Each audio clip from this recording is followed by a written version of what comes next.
All right, welcome to Unit 3, Section 4, Protecting Children from Neglect and Abuse. After studying and listening to this video, you should be able to identify the types of child neglect and abuse, explain causes of child neglect and abuse, describe the effects of child neglect and abuse on children's physical, intellectual, and social-emotional development, and describe sibling abuse. You'll also be able to list the types of peer abuse, summarize how neglect and abuse are recognized and reported, explain how cases of neglect and abuse are treated, and list strategies for preventing neglect and abuse. Neglect and abuse are very serious problems that threaten children's health and welfare. Child neglect is the failure of an adult to provide for a child's basic needs. While states' legal definitions of neglect vary, neglect usually involves adults' failures to meet needs for food, clothing, shelter, hygiene, medical attention, or supervision. In contrast to neglect, another vocabulary word, child abuse, refers to an intentional act committed by an adult that harms or threatens a child's well-being. Most cases of neglect and abuse occur in the home and are done by a person the child knows and trusts. The vast majority of cases involve at least one parent, and about 1 case in 10 involves a relative other than parents. Very few cases involve adults working in child care education programs or in foster care settings, and even fewer cases involve strangers. About 1/4 of all children suffer more than one type of neglect or abuse. Many times, the reason the abuse occurs is unknown, although various factors that we call risk factors may contribute to incidences of neglect and abuse. The effects of neglect and abuse are harmful to children's physical, intellectual, and social-emotional development. People who work in child protection agencies, another vocab word, which are organizations that work to prevent and rescue children from neglect and abuse, try to protect children from further neglect and abuse. Child neglect and abuse can take many forms. Not all neglect and abuse are physical in nature. Children have many needs, including physical needs, intellectual needs, and social-emotional needs. Neglect of any of these needs can cause harm to a child. Child neglect refers to harm or endangerment of a child caused by an adult's failure to do something legally expected of him and her or her. There are several types of neglect, which include the following. Physical neglect refers to endangering a child's health or safety by failing to provide for their basic needs like food, clothing, and shelter, and supervision. Physical neglect also refers to situations where parents' troubled mental states, whether due to substance abuse or illness, makes them unaware of their children's lack of basic necessities. Educational neglect is the failure to conform to state legal requirements regarding school attendance. In educational neglect, children do not experience sufficient learning. The standards for meeting children's educational needs are determined by the state, and new standards are frequently implemented. Medical neglect is the harm or endangerment of a child caused by failure to seek treatment for health problems or accidents. Medical neglect can lead to serious health problems or even death. Moral neglect is the failure to teach a child right from wrong in terms of general social expectations. For example, a child who has been morally neglected might believe or been taught that stealing is not wrong. So then their child steals, while the state could theoretically bring open a case for child abuse for moral neglect. Okay. Emotional neglect is the failure to meet a child's social-emotional needs at each stage of development. It may involve inadequate care and attention or violence and drug use in the home. While neglect may be unintentional in nature, child abuse involves an intentional act that harms or threatens a child. As with neglect, there are many types of child abuse. The types of child abuse include the following. Physical abuse is any intentional physical act that results in pain, injuries, or both to a child. Physical abuse may involve violence or even physical punishment in the name of discipline. Sexual abuse is any act of a sexual nature that involves an adult and a child. Whether a child understands or does not resist a sexual act is irrelevant. Some states define sexual abuse as any act of a sexual nature between a child and someone who is at least 5 years older than the child. Emotional abuse is the abuse of power through devaluing, undermining, and coercing a child. This type of abuse tends to be indirect, but not unconscious. Emotional abuse harms a child's self-esteem. And then verbal abuse is the use of words to control and degrade a child. It also harms a child's self-esteem. So what do you think? Are verbal and emotional abuse as harmful as physical abuse? Why or why not? So I want you to think about that. All right, there is no simple cause and effect explanation for why adults neglect or abuse a child. Very different reasons and causes can lead to the same results. For example, neglect may occur when parents cannot afford to meet a child's needs or when parents only think about their own needs. Sometimes neglect occurs when parents do not know how to provide proper care for children. In investigating instances of child abuse and neglect, experts have come across several principles that describe some of the causes. Okay, neglectful and abusive parents come from all income, intelligence, and educational levels. Generally, abusive parents do not exhibit obvious and observable signs of their problems. Abusive parents may seem nice, quiet, and kind when they are at work or with friends. Okay, risk factors do exist for neglect and abuse. Experts who study neglect and abuse believe it's important to look at the entire family system for answers. Although experts cannot weigh the degree of risk for each factor, studies show that substance abuse is present in about 2/5 of recorded neglect and abuse. Experts cannot always predict from the risk factors which form of abuse will take. Experts identify 2 exceptions to this. First, a parent who physically abuses a spouse is likely to physically abuse a child. Second, a person who has a history of sexual abuse is more likely to sexually abuse others.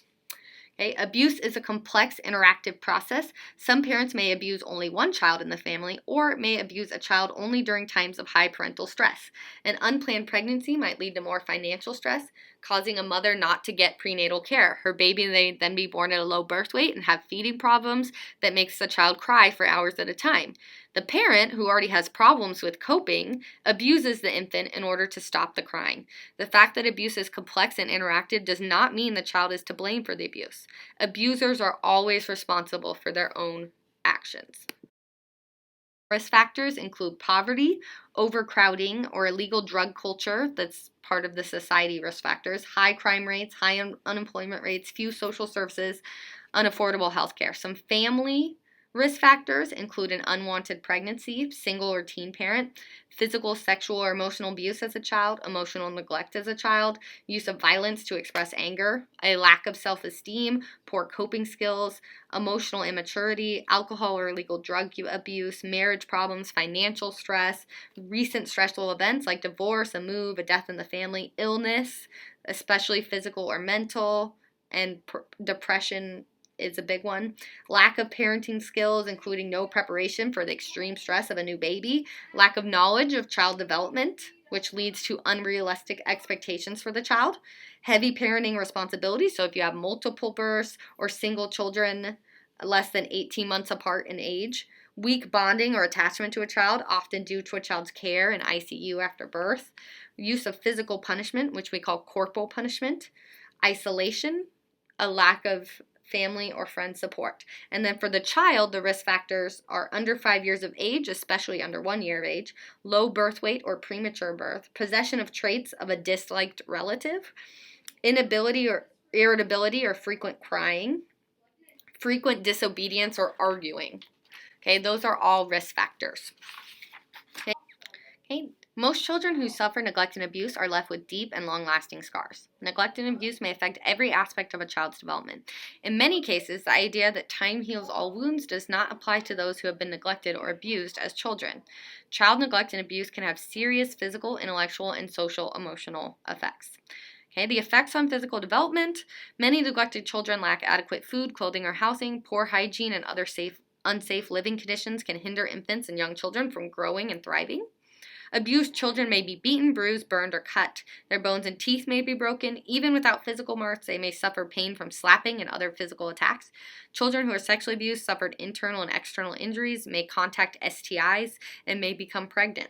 Statistics show that the youngest children are the most prone to die from physical neglect and abuse. For example, infants who are shaken in frustration may die as a result of shaken baby syndrome, which is called traumatic brain injury abuse. Shaken baby syndrome is a condition in which the whiplash shaking motion causes an infant's brain to hit the skull repeatedly. These hits cause the eye retina to bleed and veins in the brain to break, filling the area around the brain with blood, resulting in swelling. Swelling damages brain cells and puts pressure on the brainstem, which controls breathing and heartbeat. As a result, many shaken babies develop cerebral palsy, paralysis, brain seizures, blindness, deafness, and learning and behavioral problems. Between 15 and 30% of children with SBS will die from their injuries.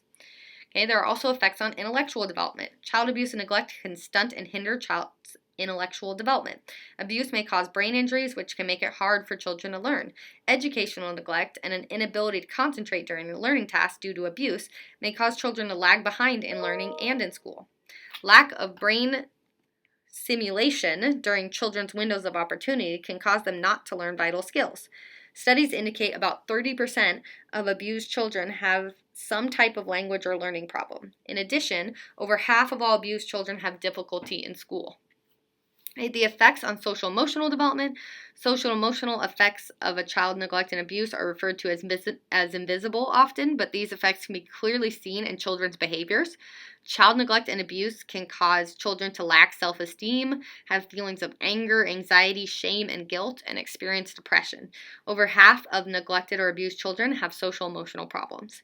In one study, Dr. Bruce Perry, a pediatric psychiatrist at Child Trauma Academy in Houston, Texas, found children develop 6 core strengths, which are building blocks that make up their foundation for future health, productivity, and happiness.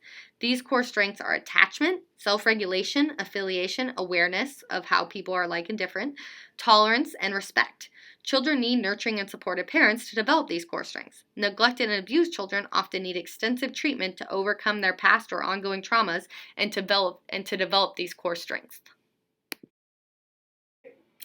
All right, so what do you think? What are some ways neglect and abuse affect physical, intellectual, and social emotional development? I want you guys to think about that. In addition to abuse at the hands of adults, children can also experience abuse from siblings and peers. Sibling abuse is physical, verbal, emotional, or sexual abuse by one sibling to another. Sibling abuse happens to over one third of all children, and the incidence is rising. It's more common than child abuse by adults. This form of abuse is much more than squabbles between siblings. The abuse takes several forms. Sibling abuse can range from pushing, shoving, and hitting to violent behavior such as using weapons. Abuse often takes the form of stealing or breaking the victim's possessions. Incest, which is sexual acts between closely related individuals, is a common form of sibling abuse. Parents often do not see sibling abuse for what it is. Peer abuse is some form of abuse, physical, verbal, social, or emotional, directed at a child or teen by someone in the same peer group. That's like age group. Based on self-reports, the majority of school-age children have been both perpetrators and victims of peer abuse. Peer abuse can have negative physical and social-emotional effects on children and can be deadly. Bullying, the most common form of peer abuse, involves inflicting physical, verbal, and emotional abuse on another person. It also involves social abuse, which is restricting or intentionally harming a person's relationships with others. Bullying can include physical attacks, name-calling, harming a person's relationship in a peer group, and spreading rumors. Bullying may include cyberbullying, which involves bullying through a digital medium. Peer abuse may also include sexual abuse in the form of sexual acts or sexting, which is sending photographs of a sexual nature and explicit sexual messages through digital devices. Some children may be exposed to peer abuse in the form of gang violence, which involves groups of bullies who use their power over others. Gang violence is more often seen in teen groups, but may be seen in later school-age years.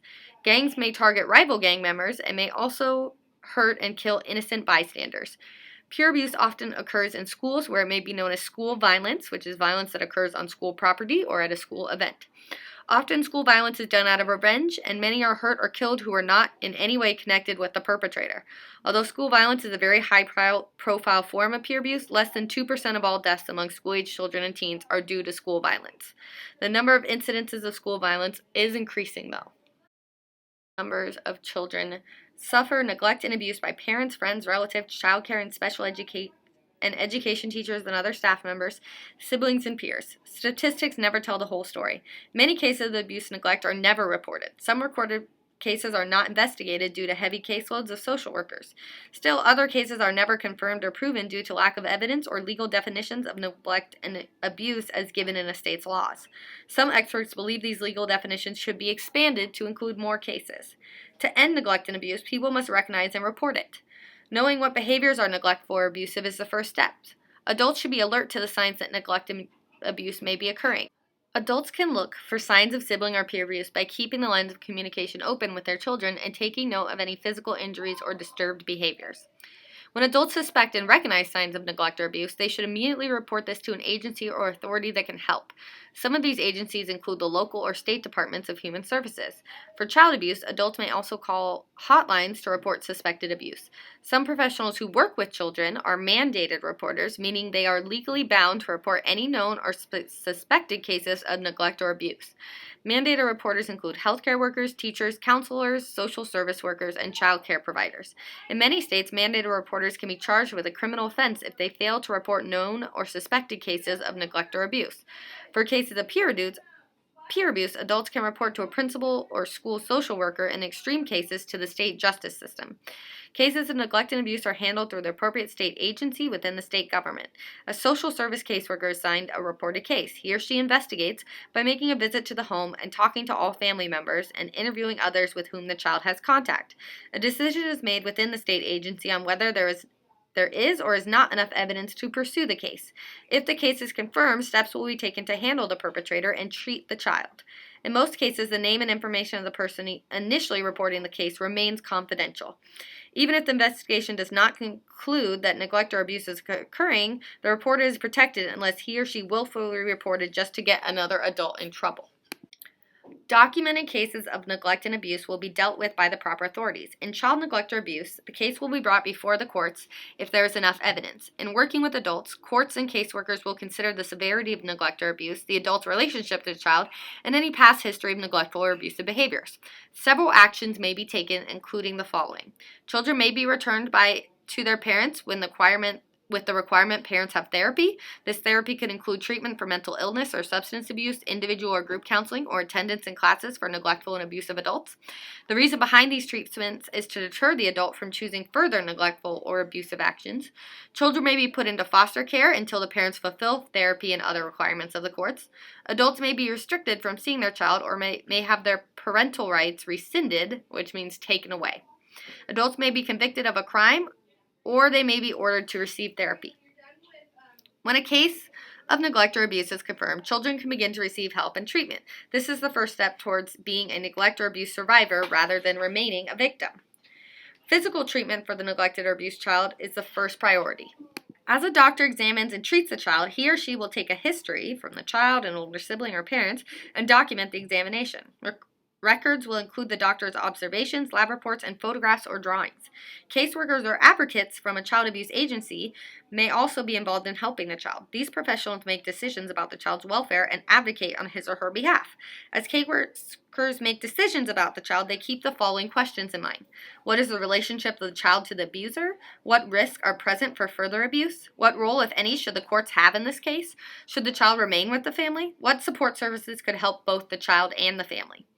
The services recommended will depend on the particulars of the case and the age of the child. Foster care, residential treatment facilities, child advocacy centers, counseling, Head Start programs, group therapy, play therapy, family intervention therapy, and individual therapy are examples of support services that are often used. In the cases of peer abuse, the situation may be handled by a school counselor or principal, or in severe cases by a court.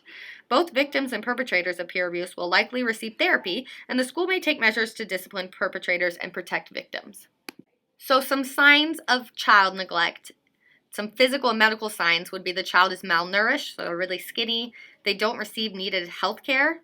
They don't have proper hygiene, so they're not washed or bathed, or their teeth are rotting, their skin and nails and hair are not groomed. They don't have enough clothing or clothing that is dirty or inappropriate for the weather. They live in filthy conditions or inadequate shelter. Some moral and educational signs is they don't have moral training. They don't have constructive discipline. They do not receive positive examples from adults. They don't have adequate supervision. They're left alone for hours at a time. They fail to attend school regularly because parents don't make sure that their children attend school.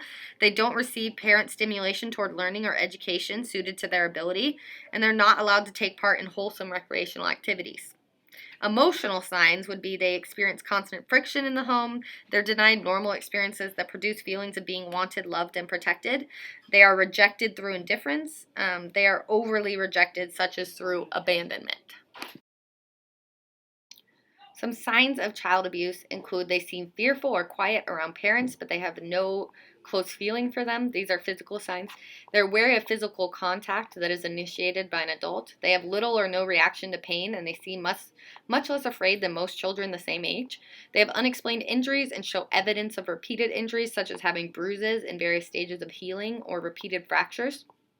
They're dressed inappropriately, like dressed in pajamas, after being injured on a bicycle, or being dressed in a turtleneck in the summer to cover their bruises.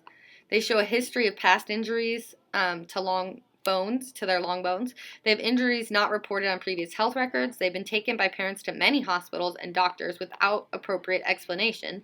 They have parents who refuse further diagnostic studies of their children's injuries. They have parents who show detachment or see the child as bad or different during medical treatment. They have parents who give too many minute details about the case of injury, so too many specific details that don't matter. They try to protect parents when they are questioned about the child's injuries. They try to protect him. They say, oh, my parent didn't do this. Verbal and emotional, they lack self-esteem. They're too quiet and polite or use harsh and improper language when dealing with others, especially those who are smaller and younger. They express long-term feelings of damage and isolation. Okay, and then signs of sexual abuse. They have extreme or sudden changes in behavior, like loss of appetite or a sudden drop in grades. They have nightmares and other sleep problems. They regress to previous behaviors, such as thumb sucking. They have torn or stained underwear. They have infections like symptoms like bleeding or other discharges and itching or swollen genitals. They fear a person or show an intense dislike of being left alone with that person. They have an STI or they're pregnant, and they have unusual interest in or knowledge of sexual matters for their age. So they know too much for how old they are. Neglect and abuse have many causes. As such, these complex problems do not have a single quick solution. Work must be done on many fronts to end them. Preventing neglect and abuse will take the efforts of individuals, families, communities, and society at large. Each person's involvement counts in the fight towards these crimes.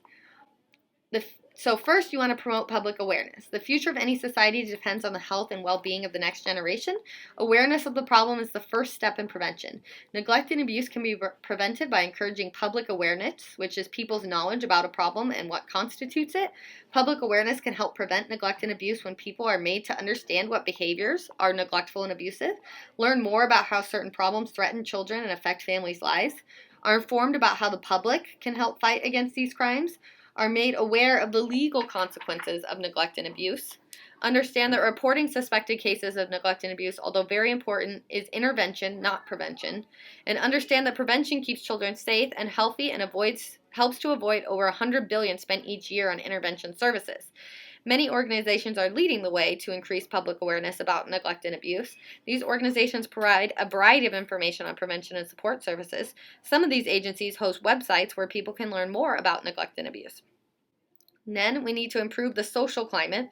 Okay, they're more likely to occur in a society where people feel undervalued, financial problems are everywhere, and violence is condoned. So violence is like, yeah, it's okay. To effectively prevent abuse, problems that contribute to a negative social climate must be addressed. Adults and organizations can help change the social climate that causes abuse by rejecting violence and aggression, promoting better economic security for families, reducing the number of mothers who do not receive adequate prenatal care, educating parents and other caregivers about child development, providing high-quality child care facilities, including crisis care, child care programs that provide rest for parents through child care, collaborating with other service providers who support families, increasing the emphasis on respecting children, their needs, and their rights. Being active in groups that promote these changes can help prevent abuse. Making elected officials aware of needed changes is important too. Instances of peer abuse can be reduced by school measures that clearly state the existence of peer abuse and how it is wrong. Schools and communities are establishing codes of behavior that prohibit social Doctors and other professionals who come into contact with families need to be aware of risk factors that lead to neglect or abuse. They should know any risk factors they observe and connect high-risk families to the appropriate social programs. Doctors can provide professional support by talking with the parents and assessing a situation during a prenatal visit, well child checkup, or medical visit. During a prenatal visit, a doctor might ask about how the pregnancy affects others in the family. If the family is facing problems, the doctor could make referrals for the family to seek other needed support services and social programs. During well child checkups, doctors can talk with parents about child development. They can answer questions and offer advice about expected behaviors and issues, such as toilet learning, teething, crying, and sleep or eating problems. Understanding child development can help parents form more realistic expectations for their children. Appropriate expectations for children can reduce frustration and prevent some abusive outbursts. During each medical visit, doctors can assess a child's home life by asking simple questions such as the following: what is it like for you taking care of your child? Do you get time for yourself? Do you get any help with your children from family or friends? How do you deal with your child's behavior problems? It is not enough for professional support individuals and organizations just to assess. Support service must be available in the community. One type of support program is home visitation. In home visitation, which is a vocab word, a professional comes to the home to monitor the health of the mother and infant, to provide one-on-one parenting education, and suggest other helpful community programs parents can access. Additionally, some hospitals and other agencies provide support services for new parents and respite care for child care for parents. Schools may also provide professional support by employing social workers who can talk with children and their families about any source of abuse. We must also educate adults. Adults can benefit from learning more about children and their care. This education may include life skills training for children, teens, and young adults, and education in child development and parenting. Learning more about healthy relationships, communication, stress and anger management, and coping skills will also help people prepare themselves to work with or care for children. In addition, parents can also benefit from learning parenting techniques from parent education programs like parent effectiveness training, nurturing parent programs, systematic training for effective parents. Those are all different types. In peer abuse situations, adults should be educated about how to notice and follow up about instances in which children are being abused. Many schools also have begun to develop programs to educate adults about lessening peer violence and its effects. All right, that is the end of section 4 of Unit 3. Thanks for listening, guys.